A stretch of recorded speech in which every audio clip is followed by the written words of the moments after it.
गाउँकै मान्छेले भागरथी भट्टलाई जबरजस्ती क्रौडी गरी बलात्कारपछि हत्या गरेको खुलासा। गाउँकै र आफ्नै छिमेक वरिपरिका केही व्यक्तिले बलात्कारपछि जबरजस्ती बलात्कार गरी हत्या गरेको प्रमाण यसरी सबैमा खुलासा भयो। आदरणीय दर्शकबिन, भागरथी भट्टको बलात्कारपछि हत्या भए लगत्तै उनको लास अथवा शव फेला परेका केही स्थान र केही ठाउँहरूमा सबै खोजी निम्ति गर्दा र खोज तलास गर्दा भागरथी भट्टको छालासहित केही चाउचाउका प्याकेटहरू यी दुईटा ठुलो प्रमाणले भने नेपाल प्रहरीलाई एउटा नजिकसम्म को बलात्कारी र को हत्यारा भन्ने नजिक पुर्याएको छ।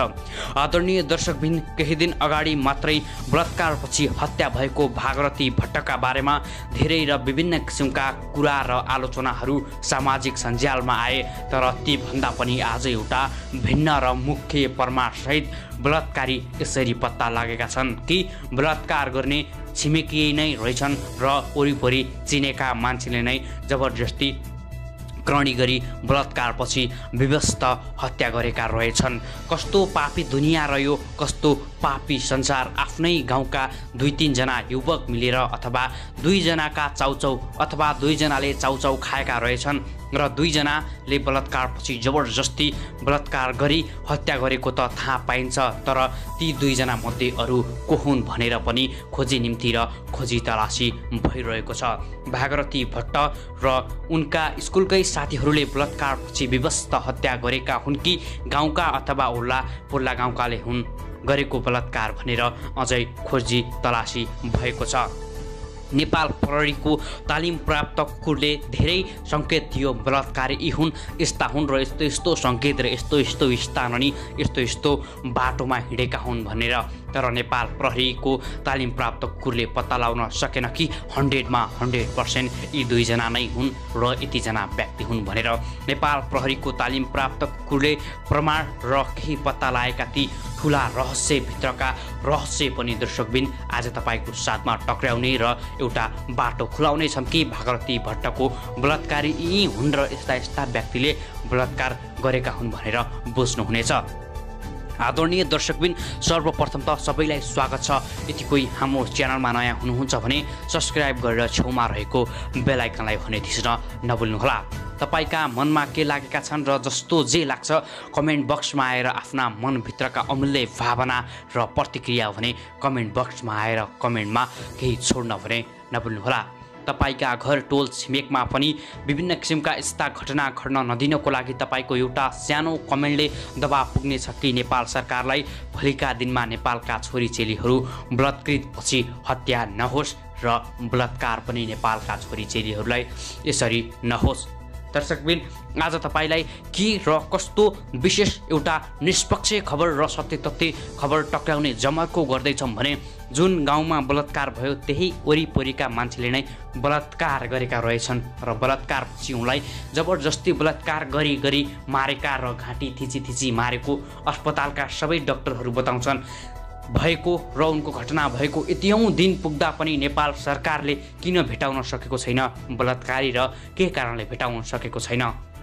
नेपाल प्रहरीको तालिम प्राप्त कुकुर त्यहाँ लगे र यस्ता व्यक्ति र सङ्केत धेरै दिए, तर नेपाल प्रहरीको कमजोर हो कि बलात्कार हुने स्थान र कसरी त्यो नेपाल प्रहरीले पत्ता लगाउन सकेन भन्ने बारेमा प्रश्न चाहन्छौँ।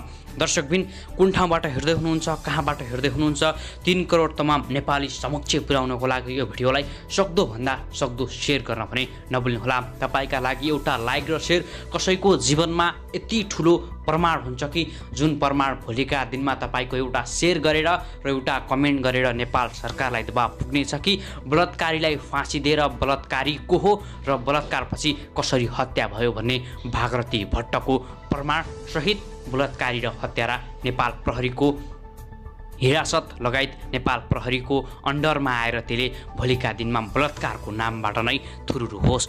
दर्शकबिन, तपाईको साथमा बुझाउन खोजिएको र तपाईको साथमा भन्न खोजिएको यो विशेष खबर अन्तिमसम्म सुनेर र हेरेर साथ दिन भने नभुल्नुहोला। आदरणीय दर्शकबिन, केही दिन अगाडि जो कि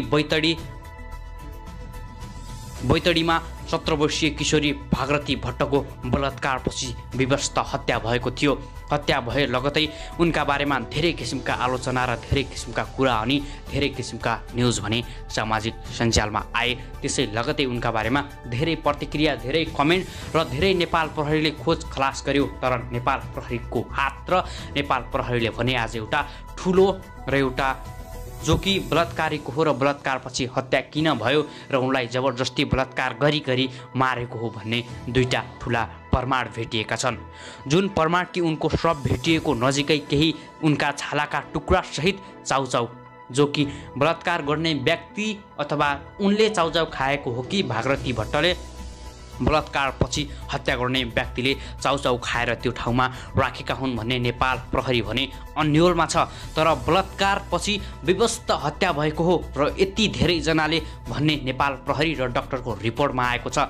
तर नेपाल प्रहरीको तालिम प्राप्त कुकुरले हरेक सङ्केत दियो, यस्तो अवस्थामा यस्तो र यो अवस्थामा उनको फोन यतिखेर स्विच अफ भएको थियो र ब्याट्री यताउता जताततै सबै सङ्केत दिइसक्यो। तर नेपाल प्रहरीको हुनुपर्ने एउटा बाध्यता र हुनुपर्ने एउटा कर्तव्य भने नेपाल प्रहरीले निभाउन सकेको छैन।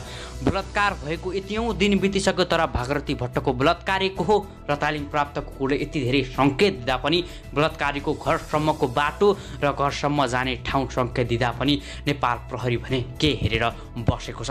यस्ता किसिमका घटना र यस्ता किसिमका धेरै आलोचनाहरू आएका छन्। तर त्यो सत्य के हो त? दर्शकबिन, नेपालको यही फोहोरी राजनीतिक र फोहोरी कुराले गर्दा दिन प्रतिदिन नेपालमा बलात्कारका घटनापछि विभिन्न कुराहरू खेलाइरहेका छन्। तर उनको ठाउँबाट केही मिटर यता र उनी बस्ने केही मिटर अथवा केही समय यता आउने स्थानमा उनको जङ्गलमा साप फेला परेको थियो र त्यही फेला परेको ठाउँमा उनीका र उनका साथीहरूले चाउचाउ खाएका हुन् कि बलात्कार गर्ने व्यक्तिले चाउचाउ खाएका हुन् भनेर सामाजिक सञ्जालमा अहिले नेपाल प्रहरी र अन्य व्यक्तिहरू पनि अन्यलमा परेका छन्। बलात्कार आफ्नै मान्छेले गरेका र नजिकका मान्छे संलग्न छन् भनेर थाहा छ। तर नेपाल प्रहरीको कमजोरी हो कि त्यो नेपाल प्रहरीको तालिम प्राप्त कुकुरको कमजोरी हो? किन पत्ता लगाउन सकेन अहिलेसम्म भागरथी भट्टको बलात्कारपछि हत्या गर्ने व्यक्ति को हो भनेर? डाक्टरको तुलनामा र अस्पतालको रिपोर्ट हेरे अनुसार उनलाई घाँटी थिचेर जबरजस्ती बलात्कार गरेर दुईभन्दा बढीको सङ्ख्यामा बलात्कार गरेपछि उनको हत्या भएको र उनी 2 बजेभन्दा पछाडि उनको फोन स्विच अफ भएको थियो र उनको मोबाइल एक ठाउँमा र ब्याट्री एक ठाउँमा फालिएको थियो। तर त्यो कसरी भयो? के उनी आफै मरेकी हुन् कि कसैले त्यहाँ मारेर फालेको हो? तर बलात्कारपछि हत्या भएको नै हो। तर बलात्कार गर्ने त्यहाँ नेपाल प्रहरीको तालिम प्राप्त कुकुरले आफ्नै नजिकका र आफ्नै छिमेकका मान्छेले बलात्कार गरेका हुन् भन्ने छ। तर नेपाल प्रहरी भने त्यही गाउँभित्रकै र त्यही ठाउँका भए बलात्कारी केही नजिक र राजनीतिक पावरका नजिकका हुन् र अहिलेसम्म यो केसलाई पनि फेरि लुकाउन खोजियो भन्ने यस्ता कुरा पनि सामाजिक सञ्जालमा आएका छन्। तर सत्य भने के हो र असत्य भने के हो? सामाजिक सञ्जालमा हेर्ने दर्शकबिन र 3 करोड तमाम नेपालीलाई भने एउटा खुल्दलीको कुरा रहेको छ। बलात्कारी नजिककै मान्छे त हुन् र आफ्नै टोल छिमेकका मान्छे त हुन्, तर को हुन् भनेर यस्ता किसिमका कुरा भने सामाजिक सञ्जालमा विभिन्न बेला र विभिन्न समयमा धेरै प्रतिक्रिया र धेरै कमेन्टहरू आएका छन्। दर्शकबिन, यो भिडियो कुन ठाउँबाट हेर्दै हुनुहुन्छ, कहाँबाट हेर्दै हुनुहुन्छ, 3 करोड तमाम नेपाली समक्ष पुर्याउनको लागि यो भिडियो सक्दोभन्दा सक्दो सेयर गर्न भने नभुल्नुहोला। के भोलिका दिनमा तपाईँकै टोल समाजमा र तपाईँकै दिदीबहिनीलाई बलात्कृत भएको हेर्न चाहनुहुन्छ? पक्कै पनि हेर्न चाहनुहुन्न होला। त्यसको लागि एउटा तपाईँको कमेन्ट भने यति जरुर छ, जुन कमेन्ट भोलिका दिनमा नेपाल सरकारलाई दबाब पुग्नेछ कि बलात्कारीलाई सजाय सिधै फाँसी दे भनेर। बलात्कारीलाई फाँसी दे भन्नेहरूले कमेन्ट बक्समा आएर बलात्कारीलाई फाँसी दे सरकार र तपाईँले गर्न सक्ने जति सहयोग र गर्न सक्ने जति तपाईँका मनका भावना भने कमेन्ट बक्समा आएर नेपाल सरकारलाई दबाब पुग्ने गरेर केही मन छुने सहित मुटु नै ठोक्ने यो सरकारका केही कमेन्ट भने कमेन्ट बक्समा आएर गर्न भने नभुल्नुहोला। आदरणीय दर्शकबिन, हाम्रो लागि र हाम्रो मेहनतको लागि एउटा लाइक भने गर्न जरुर गर्नुहोला र यति हामीसँग जोडिन चाहनुहुन्छ र हामीले बनाएको यो भिडियो कस्तो लाग्छ जस्तो लाग्छ प्रतिक्रिया दिन भने नभुल्नुहोला। यसैको फलोअपमा रहेर अर्को भिडियोको पुनः उपस्थितिको साथमा आउने नै छौँ। त्यो बेलासम्मको लागि बिदा दिनुहोस्। धन्यवाद।